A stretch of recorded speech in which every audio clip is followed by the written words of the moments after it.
موضوع الدرس في إثبات الألوهية والقدرة الكاملة لله تعالى سبحانه، سورة الرعد، تفسیر ابن کثیر۔ الحمد للہ رب العالمین والصلاة والسلام على اشرف الانبیاء وسید المرسلین سیدنا محمد وعلى آلہ واصحابہ اجمعین۔ اللہم صل علی سیدنا محمد وعلى آل سیدنا محمد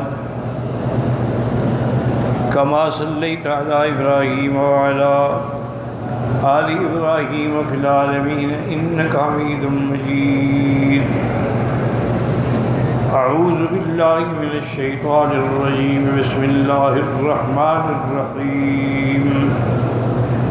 أنزل من السماء ماء فصالت أودية بقدرها فاحتمل السيل زبدا رابيا ومما يوقدون عليه في النار ابتغاء حلية أو متاع زبد مثله كذلك يضرب الله الحق والباطل فأما الزبد فيذهب جفاء وأما ما ينفع الناس فيمكث في الأرض كذلك يضرب الله الأمثال۔ اللہ تبارک و تعالی نے کلام مقدس کی ان دو آیات میں دو مثالیں ذکر فرمائی ہیں۔ مثال جو ہے وہ انسان کی سمجھ میں جلدی آتی ہے، اس لیے اللہ نے قرآن میں کئی امثلہ کا ذکر فرمایا ہے، تلک الامثال نضربها للناس، تاکہ وہ سوچ سکیں، سمجھ سکیں۔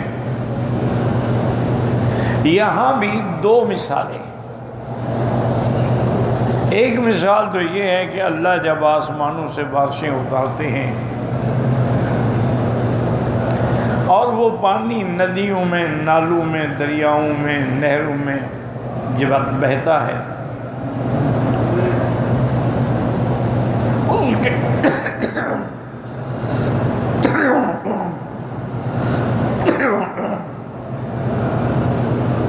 اس کے اوپر جو کوڑا کرکٹ ہے نا وہ اوپر آ جاتا ہے تیر کے،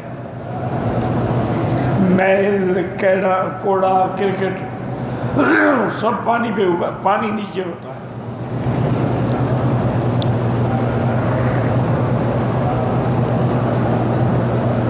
اسی طرح دوسری مثال اللہ نے دی ہے کہ آپ سونے چاندی کے زیور بنواتے ہیں تو جب سونار ان کو آگ میں ڈالتا ہے تو کھوٹ الگ ہو جاتا ہے اور جو سچ ہے وہ الگ ہو جاتا ہے، اور کھوٹ اوپر آ جاتا ہے، سونا چاندی نیچے بیٹھ جاتا ہے۔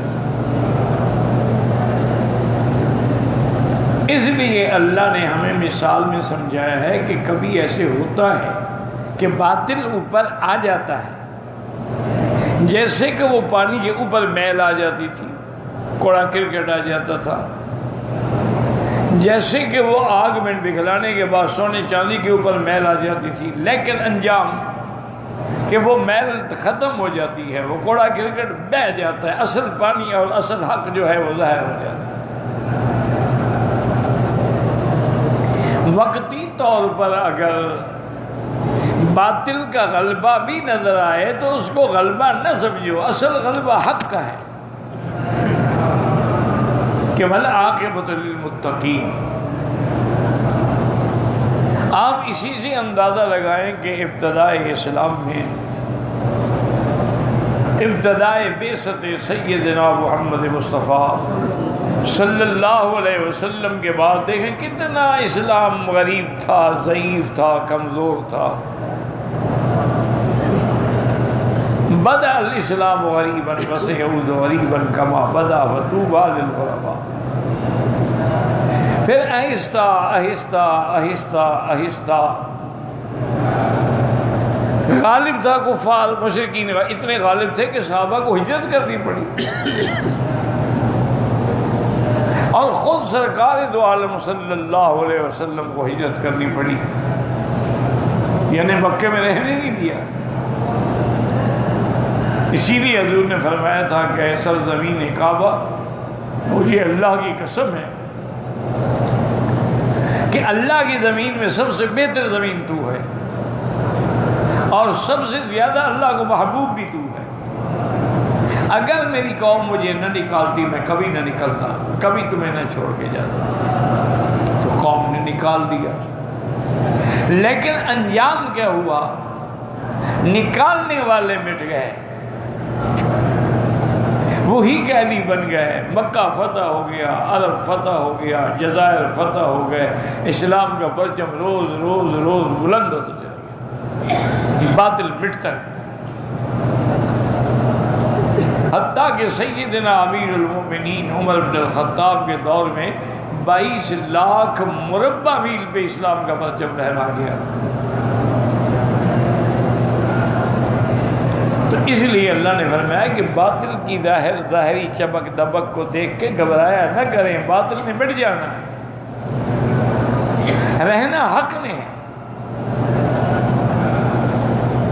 اور بعض علماء نے ان آیات پر ایک اور بھی لطیف تقریر فرمائی ہے کہ انزل من السماء ماء فسالت اودیۃ بقدرها،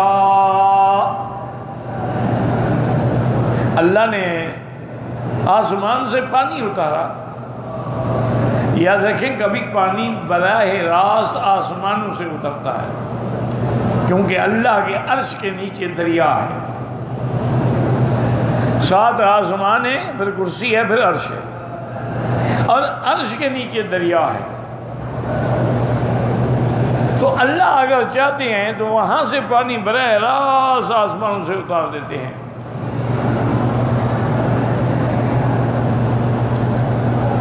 انزلنا من السماء ماء مبارکا۔ اور کبھی یہ ہوتا ہے کہ ہوائیں چلتی ہیں، وہ آ کر سمندر کے اور دریاؤں کے بخارات کو لے کے اوپر جاتی ہیں، اور پھر وہ بنتے بنتے بنتے وہ بادل بن جاتے ہیں اور پانی کے بھر جاتے ہیں۔ اسی لیے کہیں قرآن فرماتا ہے کہ ہم نے پانی آسمان سے اتارا، اور کسی جگہ فرما دیا انتم انزلتموہ من المزن، مزن کہتے ہیں بادل، کیا تم نے بادلوں سے اتارا؟ ام نحن المنزلون۔ تو بہرحال پانی آسمانوں سے اترے یا بادلوں سے اترے، پھر جب نیچے آتا ہے نا، ہر چیز اپنے اندازے کے مطابق پانی کو جگہ دیتی ہے۔ نہروں میں زیادہ آ گیا، پھر اس کے بعد ندیاں آ گئیں، نالے آ گئے، جیسے جیسے کسی کا برتن ہے وہ بھرتا گیا۔ اسی طرح علماء نے فرمایا کہ جب اللہ کے قرآن کی بارش ہوئی نا جی، وحی اتری، قرآن آیا، تو آگے جتنا جتنا جس کا برتن تھا اس نے قرآن کو اپنے سینے میں محفوظ کر دیا، چونکہ قرآن بھی رحمت ہے، قرآن بھی اللہ کی طرف سے سب سے بڑی رحمت ہے، جیسے بارش رحمت ہے۔ تو ان مثالوں کے دینے کے بعد اللہ نے فرمایا کہ کئی مثالیں ہم نے یہ کیوں دی ہیں کہ کذالک یضرب اللہ الحق والباطل، اسی طرح اللہ حق اور باطل کی مثال دیتے ہیں۔ فَأَمَّا الزَّبَدُ فَيَذْهَبُ جُفَاءً، وہ جو اس کے اوپر پانی کے اوپر ہوتی ہے زبد، وہ گئی، بہہ گئی، ختم ہو گئی۔ وَأَمَّا مَا يَنفَعُ النَّاسُ فَيَمْكُثُ فِي الْأَرْضِ، اور لوگ پانی سے فائدہ اٹھاتے ہیں، پانی وہ زمین میں رہتا ہے، کچھ زمین کے اوپر ہوتا ہے، کچھ زمین کے اندر چلا جاتا ہے۔ کذالک یضرب اللہ الامثال، اسی طرح اللہ مثالیں دیتے ہیں تاکہ تم کو سمجھ آ جائے کہ باطل باطل ہے، حق حق ہے. باطل کتنا اونچا آ جائے لیکن باطل مٹنے والا ہے، اور حق ثابت ہے جو قیامت تک باقی رہے گا. قال المؤلف المفسر رحمہ اللہ تعالی ادام النفع بعلومه وعلومكم في الدارين آمين إلى أن قال اشتملت هذه الآية الكريمة على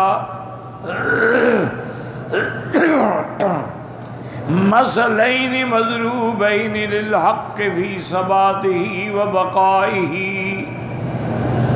والباطل في اضمحلاله وفنائه. اللہ نے ان آیات میں دو مثالیں دی ہیں، حق کی ثابت رہنے کی اور باقی رہنے کی، اور باطل کی کمزور ہونے کی اور فنا ہونے کی، کہ آخر باطل باطل ہے، باطل مٹ جاتا ہے. اسی لیے میرے آقا سرکار مدینہ صلی اللہ علیہ وسلم فتح مکہ میں جب آپ کعبۃ اللہ میں داخل ہوئے، آپ کے ہاتھ میں ایک لکڑی مبارک تھی. صحابی کہتے اشارہ کرتے تھے، اشارے سے ہی بت گر جاتے تھے، اور آپ یہ پڑھ رہے تھے جاء الحق وزهق الباطل، حق آ گیا اور باطل مٹ گیا. ان الباطل کان زہوقا، اور باطل نے تو مٹنا ہی ہے، حق حق ہوگا. اسی فرماتے انزل من السماء ماء، یعنی مطرا فصادت اودیۃ بقدرها، ای اخذ کل واد بحسبہ، ہر وادی نے اپنے اندازے کے مطابق اس پانی کو لیا. فہذا کبیر وسع کثیر من الماء، یہ اگر وادی بڑی ہے اس نے زیادہ پانی لیا. وہذا صغیر وسع بقدرہ، اگر چھوٹی ندی نالے ہیں ان نے اپنی قدر کے مطابق پانی لیا. وَهُوَ إِشَارَةٌ إِلَى الْقُلُوبِ وَتَفَاوُتِهَا، اور یہ اشارہ بھی ہے دلوں کی طرف بھی، کہ بعض دل ایسے ہیں کہ جن کے اندر علم کثیر آ جاتا ہے، اور بعض دل ایسے ہیں کہ ان کے اندر علم داخل ہی نہیں ہوتا. تو اس لیے اللہ نے فسر فرماتے ہیں فَهَذَا تَفَاوُتِهَا فَمِنْهَا مَا يَسْعُ عِلْمًا كَثِيرًا وَمِنْهَا مَنْ لَا يَتَّسِعُ لِكَثِيرٍ مِنَ الْعُلُومِ بَلْ يَضِيقُ عَنْهَا.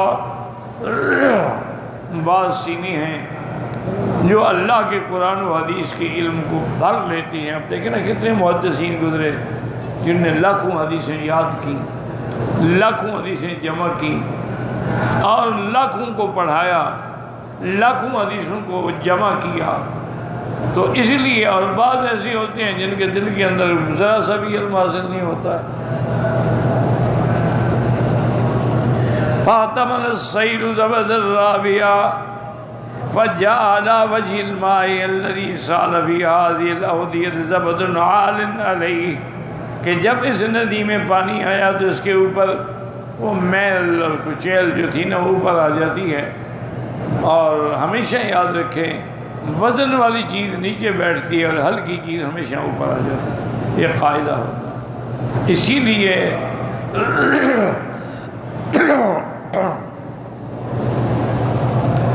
آپ نے دیکھا ہے جو بڑے بڑے بزرگ ہمارے گزرے ہیں، علماء بھی، مجتہدین بھی، محدثین بھی، اولیاء اللہ بھی، تو جتنا کوئی بھرا ہوتا تھا نا وہ اچھلتا نہیں تھا، اور جو ہولے ہوتے ہیں وہ اچھل پڑتے، بات بات پہ اعتراض کرتے ہیں.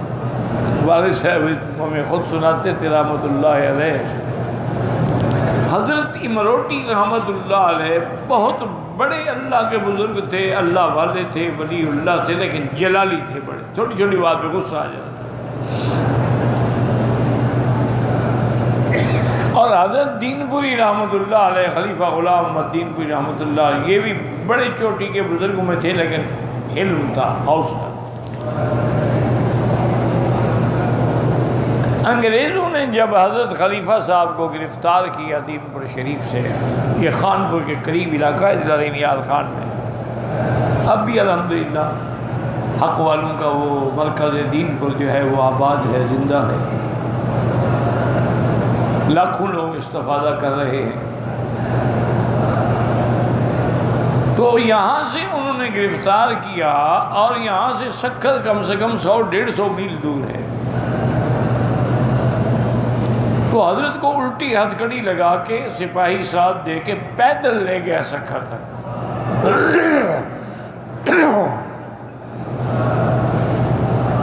انگریز یہ دکھانا چاہتے تھے کہ یہ ہماری طاقت ہے، دیکھو تم کتنا بڑا خلیفہ ہے اور بزرگ ہے اور پیر ہے اور تحریک آزادی کا بہت بڑا جرنیل ہے، ہم نے دیکھو کیسے گرفتار کر لیا. بھائی کون مقابلہ کر سکتا؟ سکھر جیل میں جا کے بند کر دیا. تقریباً 6 مہینے جیل میں رہے.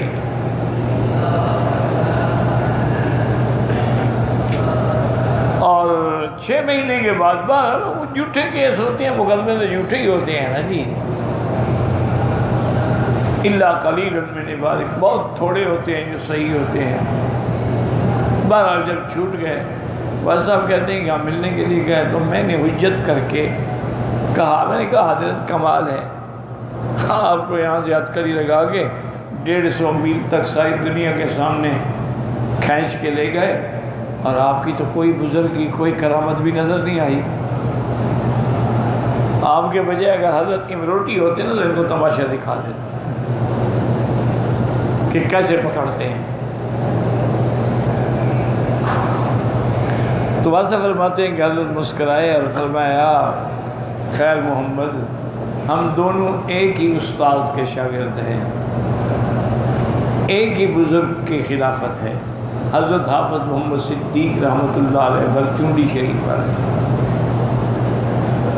لیکن میرے بھائی کا ابھی برتن کچھ خالی تھا اس لیے اچھل پڑتا تھا، بھرا ہوا ہو تو وہ اچھلتا نہیں ہے.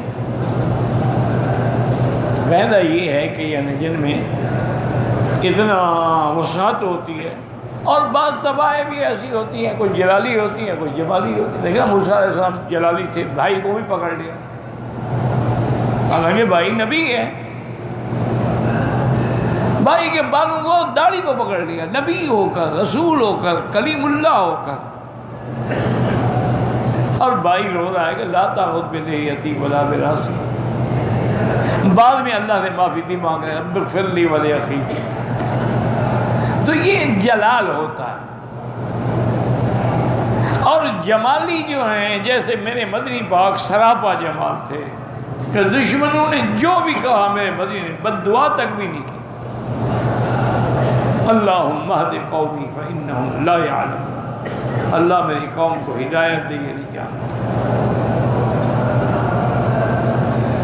حضرت امروٹی رحمۃ اللہ علیہ، اب بھی وہ جگہ موجود ہے، روڈ موجود ہے سندھ کے علاقے میں. سندھ میں بڑی بڑی بزرگ گزرے ہیں، حضرت برچونڈی والے، حضرت حالیجوی رحمۃ اللہ علیہ، حضرت امروٹی رحمۃ اللہ علیہ، حضرت عبد الکریم صاحب بیر والے، حضرت عبداللطیف بھٹائی رحمۃ اللہ علیہ. یہ بڑے بڑے لوگ گزرے. تاریخ ہے سندھ کی. حضرت جو تھے نا وہ برداشت نہیں کرتے. ان کے ایک مرید کو سزا ہونی تھی، اس نے کسی ہندو کو قتل کیا تھا. ہندو نے بکواس کیا حضور کی شان میں، اس نے قتل کر دیا. اس کی صرف ماں تھی، اس کا وہ ایک ہی بیٹا تھا.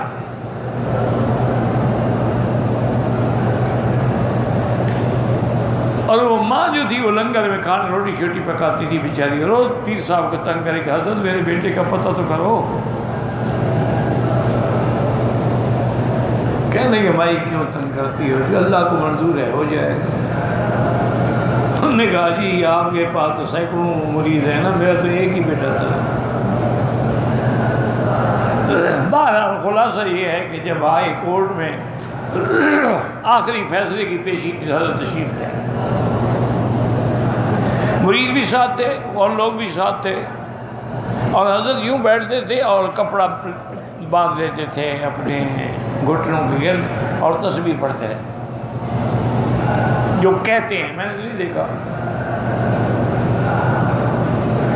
ہائی کورٹ کے سامنے لان ہے، وہاں لان میں بیٹھ گئے اور 50-60 خلیفے بھی ساتھ تھے، مرید بھی ساتھ تھے، سب حلقہ بنا کے کھڑے ہو گئے. عدالت میں بحث ہوتی رہی.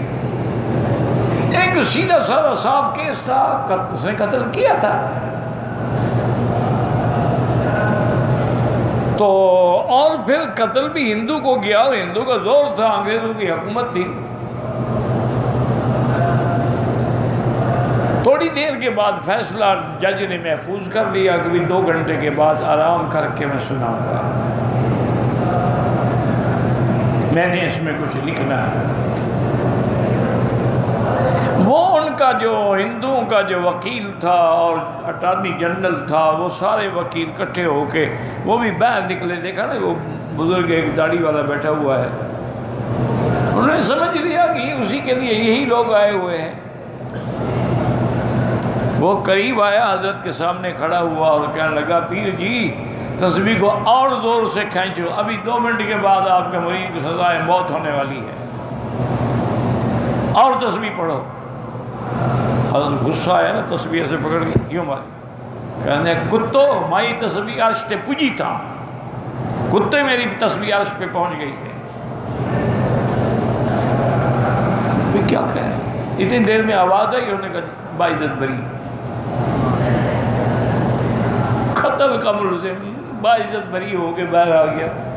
اٹارنی جنرل حیران، جج کے پاس تو بھائی مجھے کوئی پتہ نہیں، مجھے کوئی پتہ نہیں کس طاقت نے مجھ سے یہ فیصلہ سنوایا، میں تو موت دینے کے لیے آیا تھا، لیکن اللہ کی کسی قدرت نے مجھے مجبور کیا کہ میں نے کہا کہ باعزت بری. اب اپیل شپیل نہ کرنا، کچھ بھی نہ ہوگا، کسی بزرگ کی دعا لگ گئی ہے. تو یہ بہرحال جلال تھے، جمال تھے، اللہ ہم سب پہ اپنی کروڑوں رحمتیں نازل فرمائے. وہ لوگ چلے گئے، اب ہم تو ان کا ذکر کر کے ہی یعنی اپنی زندگیاں گزارتے ہیں، سنوارتے ہیں. عطا اللہ شاہ بخاری رحمۃ اللہ علیہ کو جب غداری کے کیس میں ہتھ کڑی لگی ہوئی تھی، لاہور ہائی کورٹ سے نکل رہے تھے، بڑا خوبصورت انسان تھا. حتیٰ کہ محمد علی جوہر نے کہا کہ جوانی میں تو خوبصورت لوگ ہوتے ہیں، لیکن بڑھاپے میں خوبصورت میں نے عطا اللہ شاہ بخاری دیکھا کہ یہ بڑھاپے میں بھی خوبصورت ہے. شاہ جی فرماتے ہیں کہ میں ایسے نکلا تو ایک لڑکی دیوار کی اوٹ میں کھڑی تھی، اس نے پولیس والوں سے کہا کہ بھائیو اگر مہربانی کرو تو مجھے شاہ صاحب سے 2 منٹ کی بات کرنے دو. بات پولیس والوں کو بھی شرم ہوتی ہے، سمجھتے تو ہے نا کہ یہ بزرگ لوگ بے گناہ ہیں.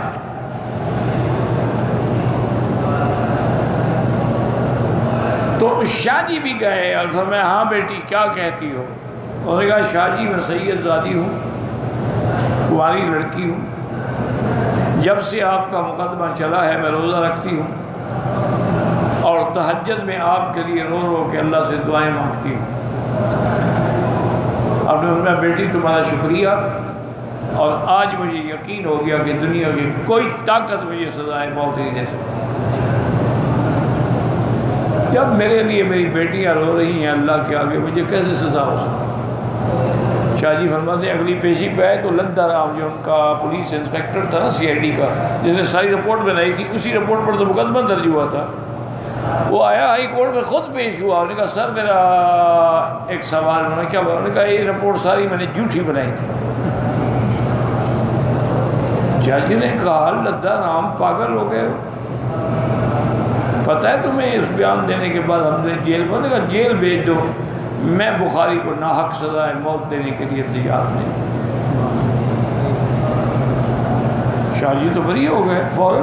جب کیس بنانے والا کہہ دے میں نے جھوٹا بنایا ہے تو جج کیسے کہہ سکتے تھا؟ اس نے بری کر دیا، لدھا رام کو جیل بھیج دیا کہ اس نے کیوں جھوٹ بولا کورٹ میں. اور اتنا عرصہ کورٹ کا مقدمہ چلتا رہا اس کی رپورٹ پر، اب کہتے ہیں رپورٹ جھوٹی تھی. شاہ جی رحمۃ اللہ علیہ باہر تشریف لائے، لاکھوں کے مجمع تھے استقبال کے لیے. شاہ جی نے کہا بات سنو لاہوریو، لدھا رام ہندو تھا، اس کا ضمیر بیدار ہو گیا، اس نے ناحق سزا دی. میں تو بخاری سید کا بیٹا ہوں نا، میں بھی لاہور سے نہیں نکلوں گا جب تک لدھا رام جیل سے نہیں نکلے گا. کیا جی نے تو رات دن پر لاہور کی اینٹ سے اینٹ بجا ڈالی نا، اور وہاں جلسہ وہاں جلسہ وہاں، وہ مجبور ہو گئے کہ چھوڑو بھائی اس کو جان چھوڑو، یہ بخاری جینے نہیں دے گا تمہیں۔ لدھارام جیل سے نکلا، شاہ جی پھر گئے لاہور سے۔ تو یہ بڑے واقعات ہیں تاریخ میں، تو اس لیے میرے کہنے کا مقصد کیا تھا کہ حق حق ہوتا ہے، باطل مٹ جاتا ہے۔ اسی لیے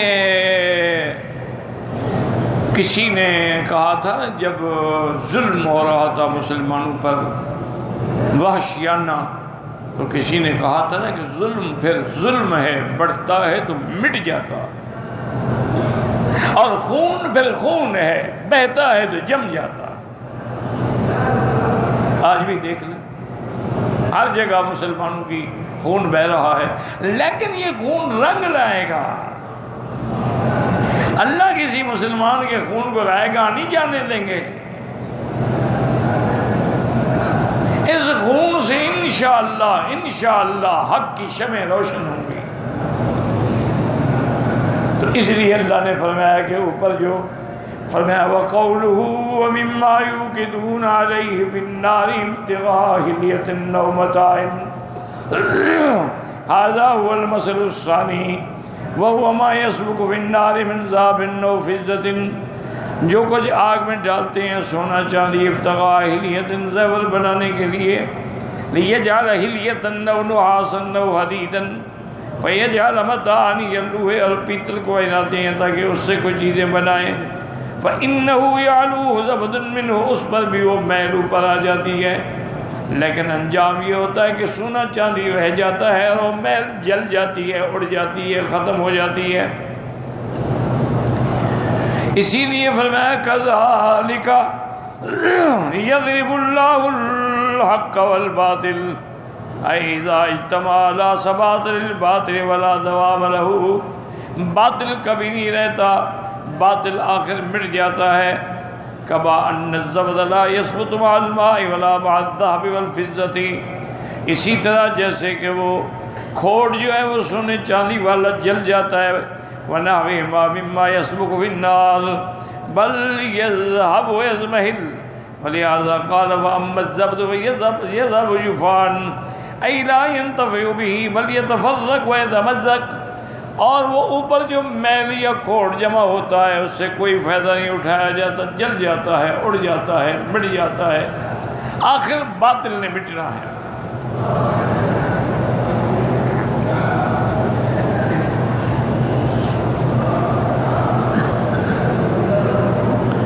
اسی لیے فرماتے ہیں اذهب في جانب الوادی ويعلق، یا کوئی درخت میں اٹک گیا، کوئی کنارے پہ چلا گیا، وتنصف الرياح، کسی کو ہوا نے اڑا کے لے گئی، وكذلك خبز الذهب والفضة والحديد والنحاس يذهب ولا يرجع منه شيء ولا يبقى الا الماء، خالص پانی رہتا ہے، وذلك ذهب، خالص سونا رہتا ہے، وہ کھوڑ جو ہے وہ اوپر آ کے جل جاتا ہے۔ فلہذا قال واما ما ينفع الناس يمكث في الارض، جس سے لوگوں کو فائدہ ہونا ہے وہ زمین پہ جمع ہوتا ہے۔ كذلك يضرب الله الامثال، اسی لیے اللہ مثالیں بیان کرتے ہیں، كقوله تعالى وتلك الامثال نضربها للناس وما يعقلها الا العالمون، اللہ فرماتے ہیں اسی لیے ہم مثالیں دیتے ہیں، لیکن مثالوں سے فائدہ بھی وہی اٹھاتے ہیں جو علم والے ہیں۔ وقال بعض السلف كنت اذا قرأت مثلا من القرآن من القرآن فلم افهمه بكيت على نفسي لأن الله تعالى يقول ما يعقلها الا العالمون، بعض بزرگ کہتے ہیں کہ جب ہم قرآن پڑھتے تھے اور ہمیں قرآن کی وہ آیت سمجھ نہیں آتی تھی، ہم اللہ کے آگے روتے تھے کہ اچھا، کیونکہ اس کو تو عالم ہی سمجھ مانا ہے کہ ہم عالم نہیں ہیں، وما يعقلها الا العالمون۔ اور اسی طرح فرماتے ہیں قال نبی بعض فی قوله انزل من السماء ماء فصارت اودية بقدرها هذا مثل ضربه الله احتملت منه القلوب على قدر یقینها وشکها، دلوں کے اندر جب قرآن آتا ہے جتنا یقین ہوتا ہے وہ اس کے مطابق فائدہ اٹھاتے ہیں، اور جو شک میں مبتلا ہوتے ہیں وہ محروم ہو جاتے ہیں. فَأَمَّا الشَّكُّ فَلَا يَنفَعُهُ الْعَمَلُ وَأَمَّا الْيَقِينُ فَيَنفَعُ اللَّهُ بِهِ أَهْلَهُ وَهُوَ قَوْلُهُ وَأَمَّا الزَّبَدُ فَيَذْهَبُ جُفَاءً. تو اس لیے اللہ کے قرآن کو سمجھنے کے لیے، لیکن سمجھتے وہ ہیں جو عالم ہیں. جن وما يعقلها الا العالم. اسی لیے جب سیدنا امیر المؤمنین رضی اللہ تعالی عنہ نے مفاد عامہ کے تابع اعلان کیا کہ کوئی حق المحل زیادہ نہ رکھے، کہ حلال مہنگا ہوتا ہے جا رہا ہے اور حرام سستا ہو جائے گا. تو اب جناب حضرت عمر خطبہ دے کے نکلے. جب مسجد کے دروازے جانے لگے تو ایک بوڑھی نے ہاتھ پکڑ لیا. عمر ٹھہرو. انہوں نے کہا کیا بات ہے؟ کہا تم کون ہو ہمیں حق المحل زیادہ دینے سے روکنے والے؟ اللہ قرآن میں کہتے ہیں آتیتموہن احداہن قنطارا. قنطار کہتے ہیں ڈھیر سارا سونا. تم کون ہو میں روکنے والے؟ حضرت عمر کھڑے ہوئے فرمانے کہ الحمدللہ اجائز المدینہ افقہ من عمر. مدینے کی بوڑھیاں بھی عمر سے زیادہ بہتر قرآن سمجھتے. تو اس لیے بہرحال جن کو اللہ نے علم دیا ہوتا ہے نا، وہ اس تہا میں، اس موتیوں میں پہنچ جاتے ہیں. اذا جاء نصر اللہ جب نازل ہوئی سب خوش ہو رہے ہیں، ابو بکر رو رہے ہیں. الیوم اکملت لکم دینکم جب آیت نازل ہوئی سارے صحابہ خوشیاں منا رہے ہیں، ابو بکر رو رہے ہیں. صحابہ نے پوچھا اللہ کے بندے خوش ہونے کی بات ہے؟ فرمایا خوش ہونے کی بات تو ہے کہ دین مکمل ہو گیا، لیکن جس کام کے لیے حضور آئے تھے جب مکمل ہو گیا تو مانا حضور کے جانے کا وقت آ گیا. میں تو فراق رسول کو رو رہا. تو جہاں حضرت ابو بکر کی نظر پڑی وہاں کسی کی نظر نہ پہنچی. اس لیے ہمیشہ یاد رکھیں. مجھے یاد ہے کئی دفعہ تو میں نے بے ادبی سے، گستاخی سے بھی کہا. والد صاحب رحمۃ اللہ علیہ بہت بوڑھے بھی ہو گئے تھے، نظر بھی بہت کمزور ہو گئی تھی. پھر بادشاہ آدمی تھی، آپریشن بھی نہیں کرواتے تھے.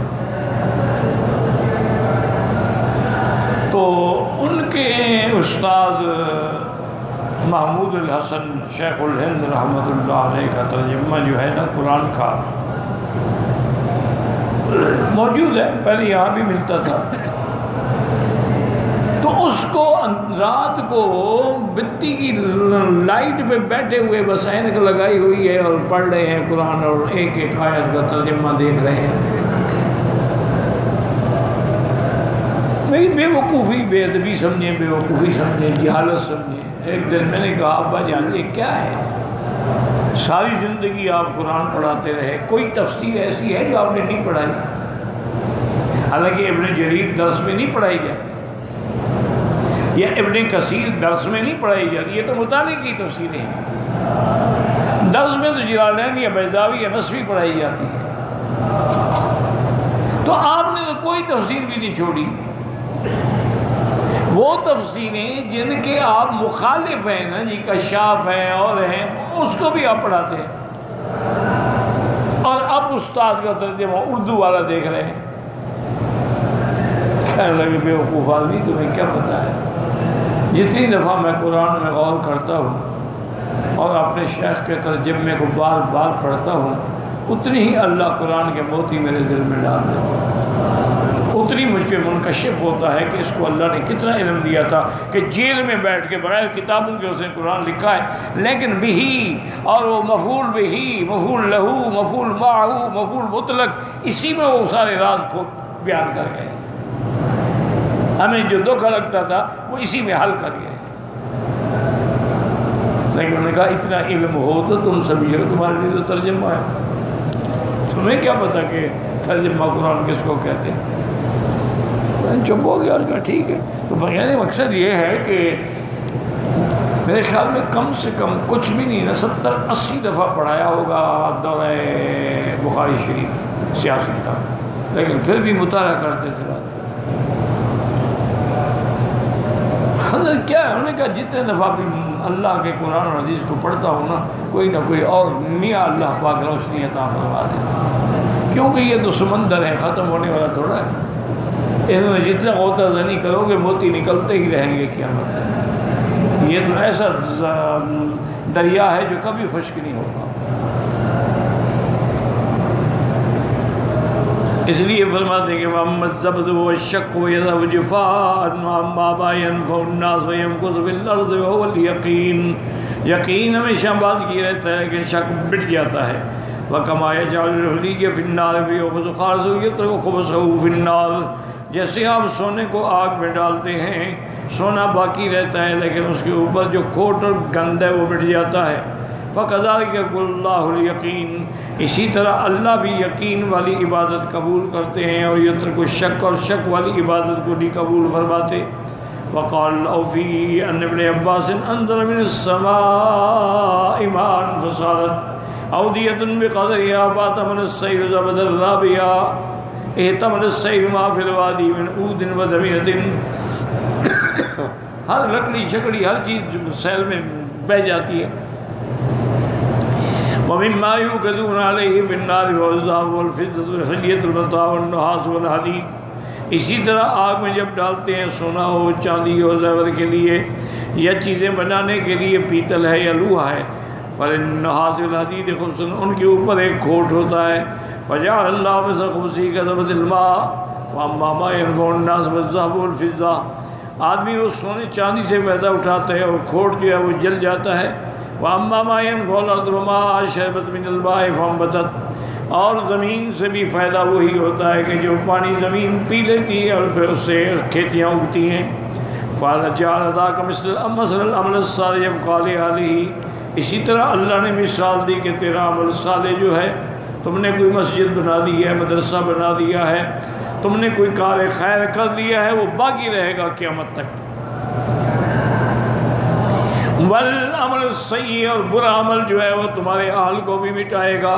كما يذهب هذا وكذلك الهدي والحق جاء من عند الله فمن عمل بالحق كان له وبقي، جس نے حق پہ عمل کیا وہ ثابت بھی رہا اور اللہ کے ہاں قبول بھی ہوا۔ كما بقي ما ينفع الناس بالارض وكذلك الحديد لا يستطيع ان يعمل من السكين لازم حتى يدخل في النار، اسی طرح لوہا جو ہے اس سے کچھ بھی نہیں بنایا جا سکتا جب تک کہ اس کو آگ میں نہ ڈالو، نہ تلوار بن سکتی ہے، نہ کوئی چھری بن سکتی ہے۔ فتاق الخبز، وہ جو ہے اس کے اوپر جو میل ہوتی ہے، کچیل ہوتی ہے، اس کو جلا دیتی ہے آگ۔ ویسا جیے تو ينتفع به، خالص لوہا جو ہے اس سے پھر فائدہ اٹھایا جاتا ہے۔ فَقَذَلِكَ يَصْبَحُ الْبَاطِلُ، اسی طرح باطل مل جاتا ہے۔ فَإِذَا كَانَ يَوْمُ الْقِيَامَةِ قِيمَ النَّاسُ وَعُرِضَتِ الْأَعْمَالُ، جب قیامت کا دن ہوگا لوگ اللہ کے دربار میں کھڑے ہوں گے، اعمال پیش ہوں گے، فَيُزِيغُ الْبَاطِلُ وَيُحْرِقُ، باطل مٹ جائے گا، وَيَنْتَفِعُ أَهْلُ الْحَقِّ بِالْحَقِّ، هكذا روى في تفسيره عن مجاهد الحسن البصري وعطاء وقتادة وغير واحد من السلف والخلف، والله أعلم۔